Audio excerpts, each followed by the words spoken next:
Good day, folks. This is Greg Judy at Green Pastures Farm. Today I'm with Elizabeth Parker, and we're at the grazing school.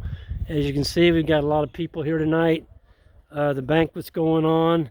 We're on the second day, and we got another day tomorrow, and it's just been a wonderful experience. Anyway, I was in lunch line with Elizabeth and her husband, and it's Elizabeth Parker. Where are you from, Elizabeth? Kansas City. Kansas City. And tell me a little bit about your farm and what you're doing. Well, I live in the suburbs and I work in downtown Kansas City at Okay. Children's Mercy Hospital. Okay. I have a friend that felt sorry for me because I didn't have full sun in my backyard. And 4 years ago, she said I could garden in her yard. Okay. A year ago, I realized that I couldn't cycle the nutrients in my garden well enough without some type of livestock. So I asked, can I bring chickens on? Sure, you can bring chickens on. That worked. We raised 50 meat chickens for ourselves for last year. Okay, that's Loved it. yeah. I'm not late to work. I could add some sheep. The landowner Now you're in the suburbs of Kansas City. Yes, sir. Yeah. Okay. And my friend is 4 miles from our house. So it's an 8-minute drive. So we can make the 8-minute drive each morning, move the sheep, and I can still make it to work on time. That's awesome. What got you into sheep? Greg Judy videos. It's his fault. It's all my fault. All your fault. Absolutely. Well, you were watching one day and like, he makes it look so easy. I think we can do this. Yes. It's kind of what you thought. Well, and I was stumped in the garden. I couldn't grow enough vegetables Mm-hmm. without cycling the nutrients through an animal. Right. I couldn't terminate a cover crop. Why would I use poison Yeah. in a food plot? Yeah. You're gonna eat it. Right. And so I needed something that would eat my cover crops. And chickens scratched it up pretty well, but not enough. Yep. And so an herbivore clearly is the choice. Cows are too big. Right. I don't have time. I'm Yep. very limited on my time. And my brother-in-law in western Kansas had St. Croix sheep. Perfect. So that seemed really reasonable. He's 5 hours away. It was just too far at the time. So through Facebook, I got in contact with Hank Will near Topeka. Okay. He's created a land race of sheep.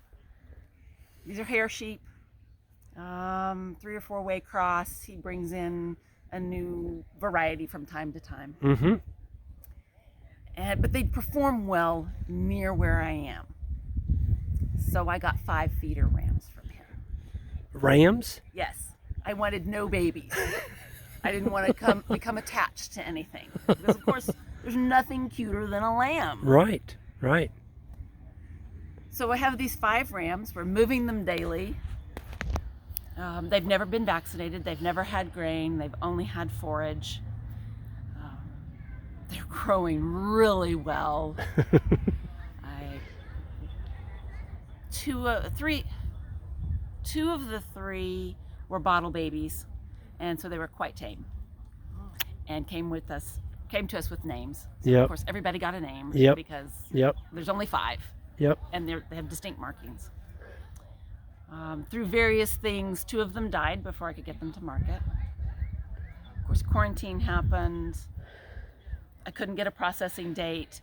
So here I am in October, and I realize I'm going to have to winter these boys. And I wasn't ready. To do that. I don't Yeah. have perimeter fence. I don't have a dog. How do I keep them Yep. from coyotes? I'm moving electric net. Well, I'm down to 3. Well, we've got a lot of standing hay. I have this whole 5-acre hill that we've never even gotten onto. It's got fescue. Yep. Greg Judy says fescue can winter lambs. Okay. I call my brother-in-law and say, I need some ewes. Because December 1 is when you put the rams in with the ewes. You're a good student. Yeah. So I went to get 3 and I came back with 4 ewes. Four girls. 4 girls. They were a little over a year old. The boys were very happy. Yeah, I bet. They chased tail for 3 days. It was hysterical. They went in a circle and ran all of the grass out in a circle. It was bare dirt. Oh gosh. Things settled down a little. And we started lambing a week ago, and I currently, between 3 of the ladies that have delivered, we have 7 living lambs.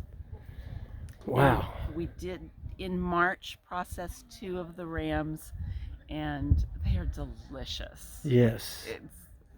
It's been the best thing. Through a horrible winter when we're having to use a crowbar to pull pry the step-in posts out. Yep. We used a mallet to hammer them in. Into the ice. Done that. Did it. Yep. And my husband has a bad back and has always been quite incapacitated during the winter. And he was right there with me. We were out there doing it anyway. And I still got to work on time. That's awesome. And it's been so much fun. Isn't it a rewarding feeling, though, to take animals and raise them on your own place? Because you know where they came from. Oh, you know what they ate. Absolutely. And I was concerned. I saw Greg in one of his videos feeding a protein tub. Yes. At the end of the winter. At the end of the winter. Yeah. And because it had been really severe, and I was looking at the ladies, and I'm going, gosh, I see a triangle, and it could a death triangle. Right. It could just be the pregnancy, pulling the bellies down, and so I changed up because I have to move every day, and it's just my husband and I. We couldn't drag that protein tub. I don't have a 4-wheeler. Right. And so we didn't do that because we were just limited. Yeah, you couldn't do it. Right. So I thought, well, what if I just gave them more pasture? Well, how do I do that with the fencing that I have and the time? I know. I'll not put a back fence in. And that'll give them a meal plus a snack. Yep. No more triangles. And so they did fine. They've done great. One ewe had triplets, another ewe had twins, and another ewe had quadruplets. Quadruplets? 4 of them. 4 of them. 4 little bitty babies. And all 4 of them have lived. Oh my goodness. One of the triplets died at 2 days old. I don't know why. Well, that just happens. It just happens. Yeah. And then one of the twins was stillborn. Okay. Yep. And so it was a very large, the twins were very large, as big as the quadruplets bigger than the quadruplets when the quadruplets were born. Yeah. Oh, really? And that mama is able to nurse all 4 of them. That's just crazy. I did scoop one up. Was it? And you said this was a ewe lamb? It's her first time she ever lambed. First time. She looked like a teen mom afterwards. She hung her head and her ears were drooping down. She looked at me like, what have I done? It took her about 4 days to get sorted out. Well, what do you think about the grazing school so far? You brought your husband, and he was kind of like, I know you're a very conservative lady and you're very tight-fisted. You really want to spend that kind of money to come to learn about doing this? What's happened with your husband since he's been here? It was necessary, though he's willing to do this with me because he loves me and he is the man of my dreams and wants to make my dreams come true. He's happy to do it with me. Yes. But he needed to be on the same page. Yep. We needed to be on the same page. And so this grazing school has just brought us to a level playing field. That's awesome. And so that's the advantage. I think everybody here is so full of energy. Yes. You know, we've had a lot of these schools, but this group is just... There's a lot of new people that are really in the place where we are. We don't own land. Right. We're borrowing. Right. It's exciting. It is very exciting. Yes. I don't think we've had a group that's had more new people that are just getting started. Isn't that neat? It is neat. What a way to step out into this venture of regenerative agriculture. Absolutely. And that's why I get so fired up. People say, well, Greg, you get kind of fired up on some of your videos and you're so passionate and all that. It's exciting. If you're not breathing if you don't get excited about this stuff. I'm sorry. It's delicious. Yes, absolutely. So it's just so awesome. I'm glad, again, your name and the name of your website.